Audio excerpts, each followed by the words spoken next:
Terus saya bertanya, apakah cukup hanya percaya saja? Apakah itu saya pasti akan masuk surga ya?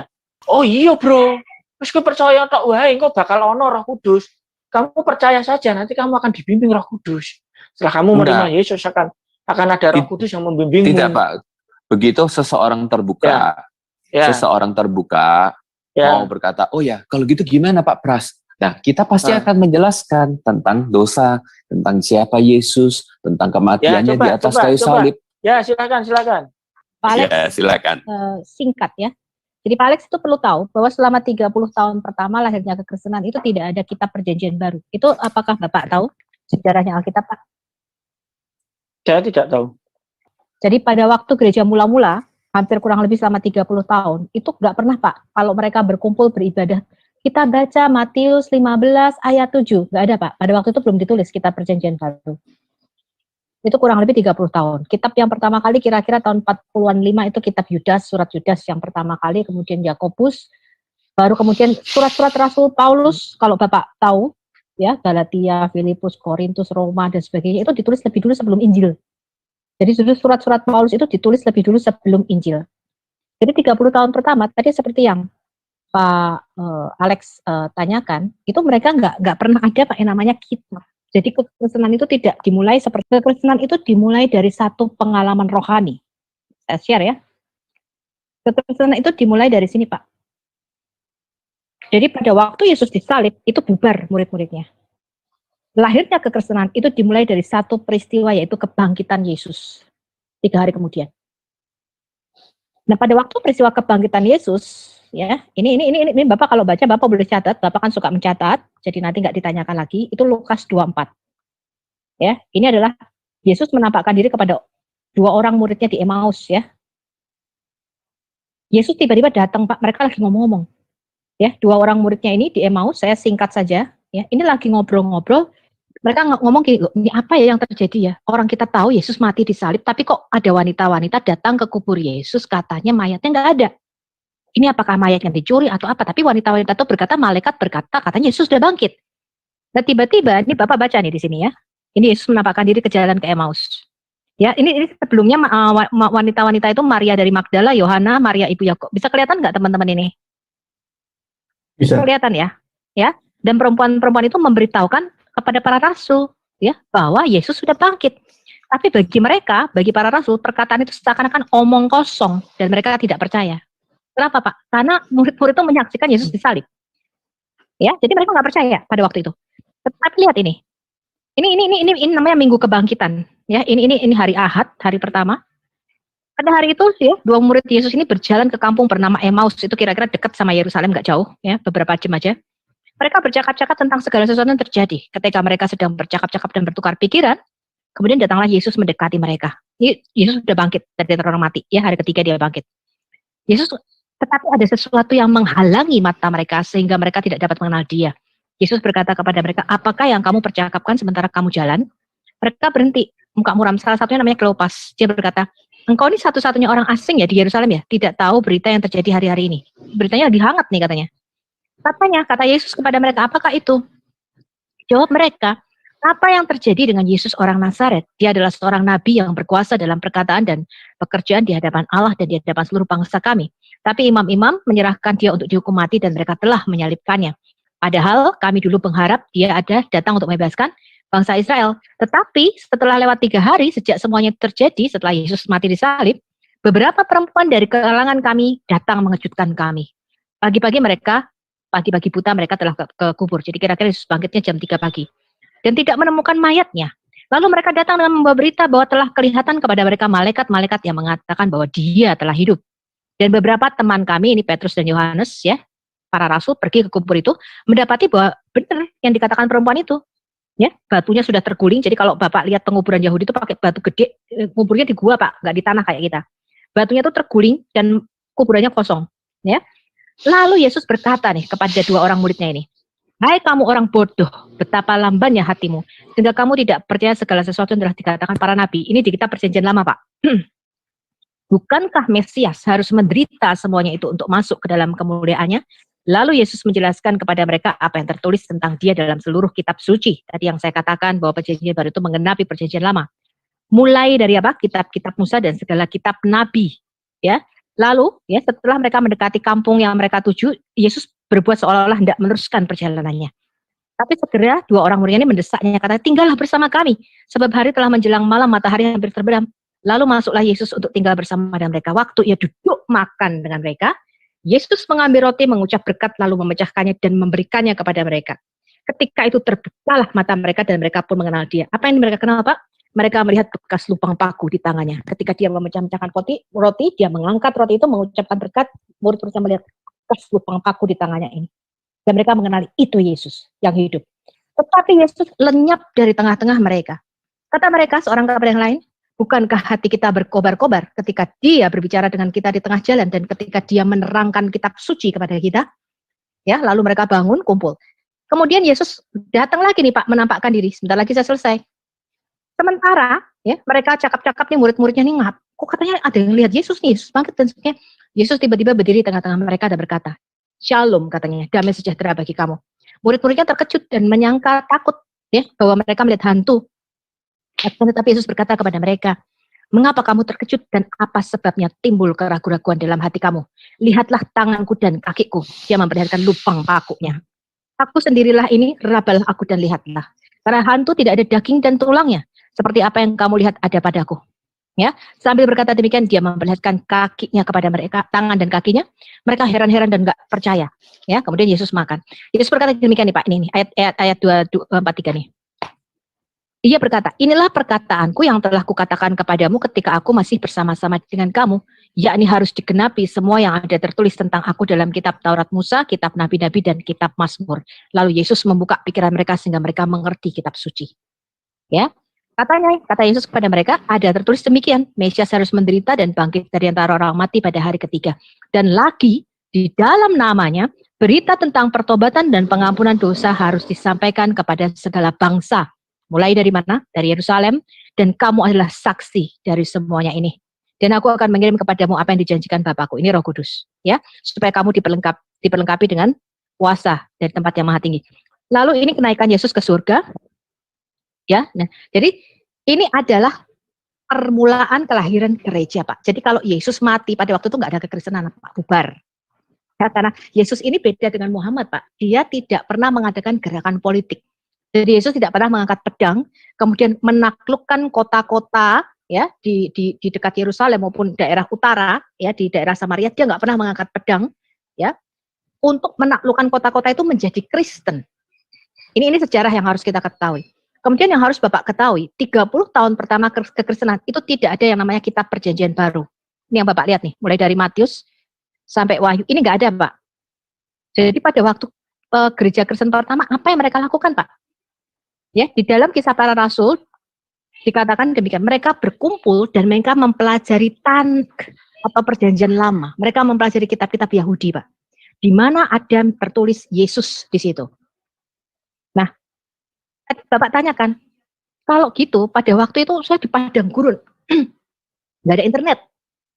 Lalu apa yang mereka beritakan? Injil itu intinya ini Pak, bisa dicatat. Roma 10 ayat 8 sampai ayat 15 bolehlah. Ya ini Bapak bisa catat. Ini intinya Injil Pak. Jadi kitab-kitab lain ini boleh Bapak buang, tapi intinya Injil ini Pak. Roma 10 berapa? Roma 10 ayat 8. Sampai 15. Oke. Silakan ya. ada ini Injil. Ini intinya ini. Nah, ini intinya keselamatan. Jadi tadi saya memperlihatkan kepada Bapak 1 Petrus 1 ayat 9. Ya, di mana tujuan kita beriman adalah keselamatan jiwa kita. Betul ya Pak ya? Sama-sama ya kita ya.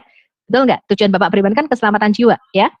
Bapak bisa catat itu 1 Petrus 1 ayat 9 ya. Jadi tujuan kita beriman adalah mencapai keselamatan jiwa kita. Dan Rasul Petrus berkata, kamu sudah mencapai tujuan daripada imanmu, yaitu keselamatan jiwamu.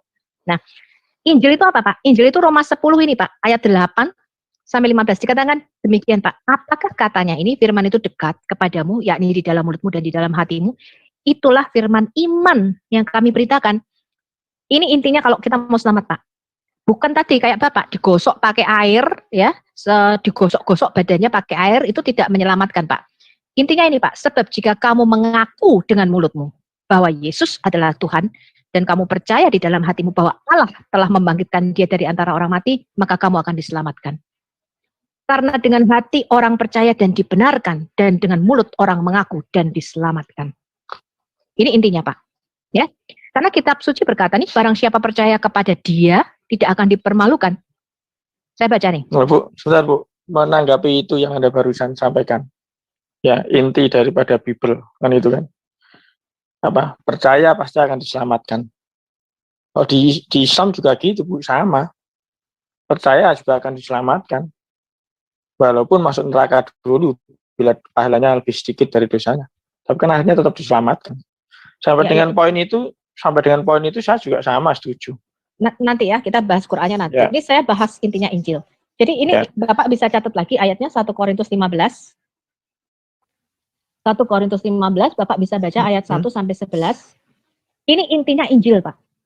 Paulus menulis demikian, Pak. Sekarang saudara-saudara, aku mau mengingatkan kamu kepada Injil. Jadi Injil itu bukan kitab.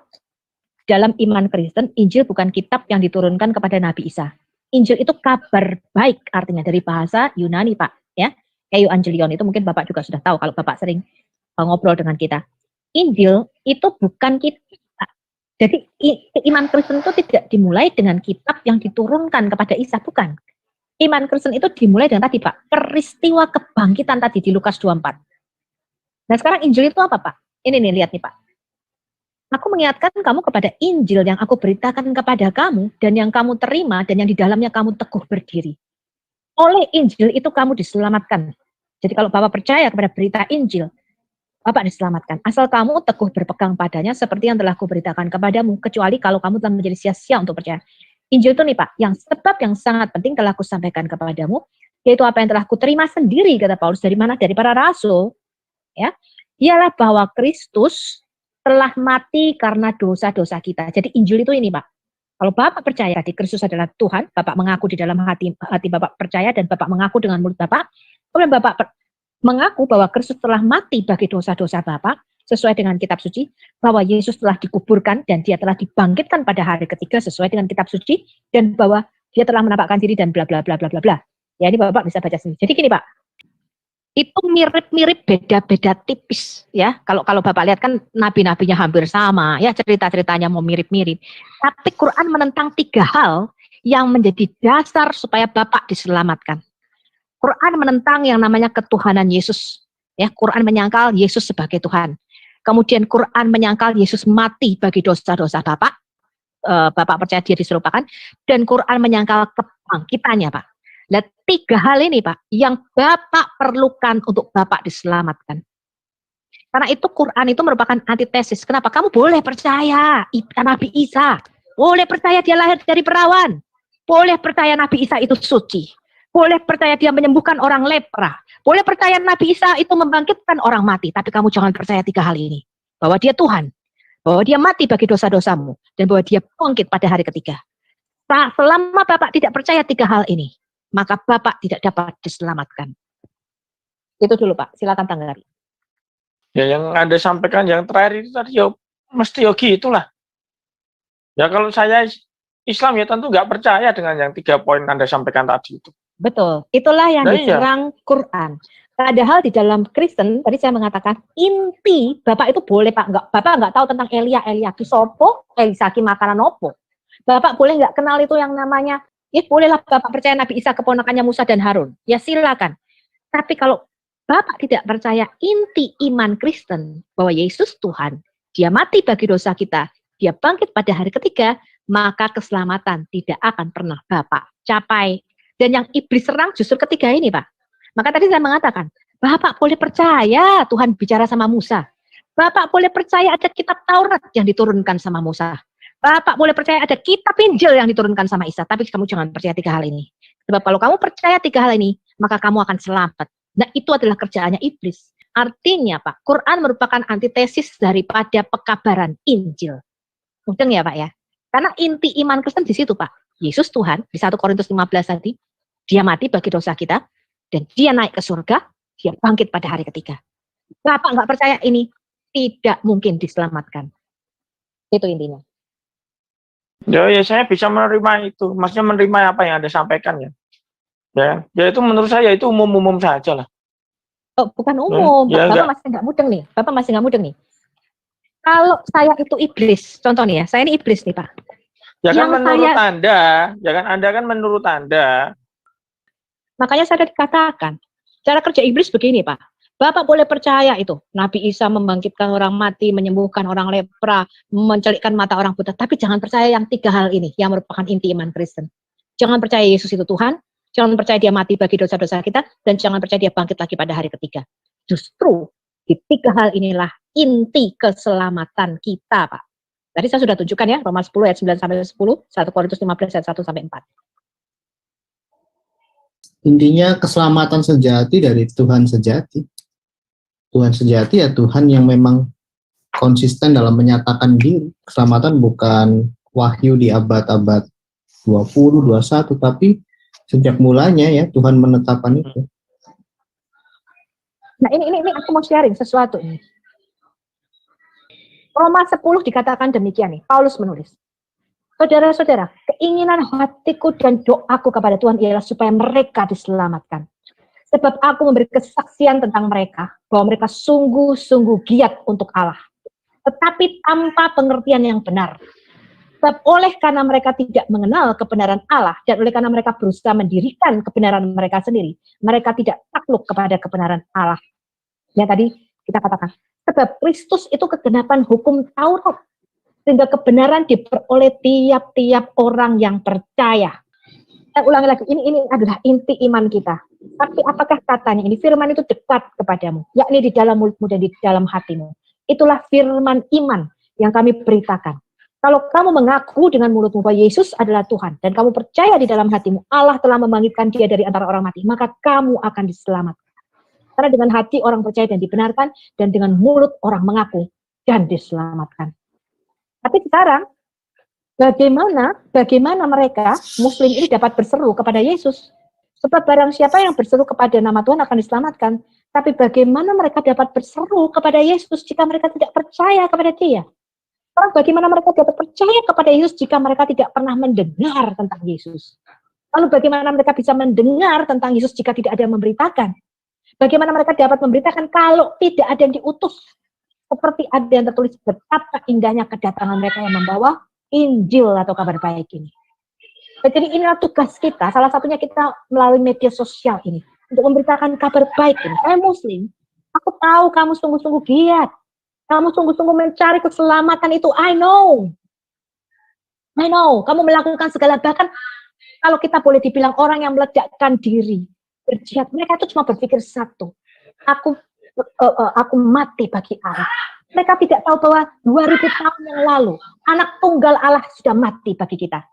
Jadi, saya berkata kepada kalian Muslim, selama kalian tidak menerima bahwa anak Allah mati buat kamu, kamu akan terus-menerus menyerahkan anak-anakmu mati bagi Allah.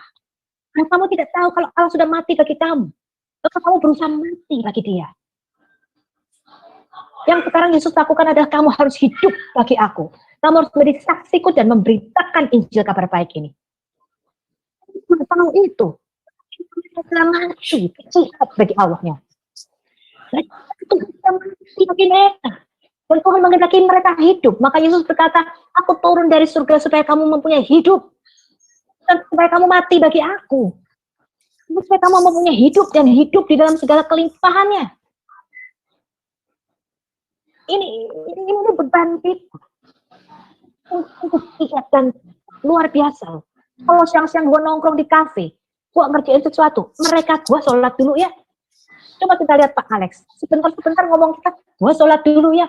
Nah kita kapan sholatnya? Dari tadi kita makan terus. Sungguh-sungguh giat. Giat ini tanpa pengertian yang benar, itu tidak akan membawa keselamatan. Akan membawa kepada keselamatan. Ya, di dalam Ibrani pasal 2 ayat 15, dan supaya dengan jalan demikian ia membebaskan mereka yang seumur hidupnya berada dalam perhambaan oleh karena takutnya kepada maut. Jadi takut kepada maut tetapi harus jelas gitu ya. Harus ada pilihan gitu, jangan salah. Jadi semuanya sebenarnya sama. Kalau bicara ya, kita semua ini sama. Pernah nggak? Kalau mati gue gimana ya? Kalau mati gue masuk surga atau masuk neraka? Masuk neraka ngeri banget kan, gitu kan? Dibakar dalam api, lidahnya dipotong-potong, nanti begini, aduh ngeri banget. Terus sampai kita mencari keselamatan. Maka tadi dikatakan 1 Petrus 1 ayat 9. Inilah tujuan imanmu. Itulah bedanya kita sama orang ateis. Mereka nggak peduli karena mereka nggak tahu bahwa ada kehidupan kekal setelah kematian. Tapi kita peduli karena kita tahu bahwa kita akan hidup selama-lama. Cuma kita nggak tahu di mana kita menghabiskan kekekalan. Karena itu kita peduli. Karena itu kita beriman. Kita disebut orang-orang yang beriman. Kenapa? Saya kasih 1 Petrus 1 ayat 15. Apa tujuan kita ini beriman? 1 Petrus 1 ayat 9. Apa sih tujuan kita ini?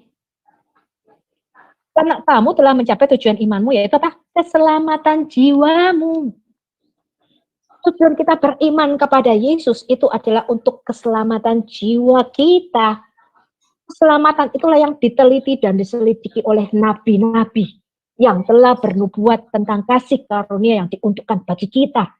Dan mereka meneliti saat yang mana dan bagaimana yang dimaksudkan oleh Roh Kristus, nih lihat nih, yang ada di dalam mereka, ya, yaitu roh yang memberi kesaksian tentang segala penderitaan yang akan menimpa Kristus dan tentang segala kemuliaan yang sesudah itu.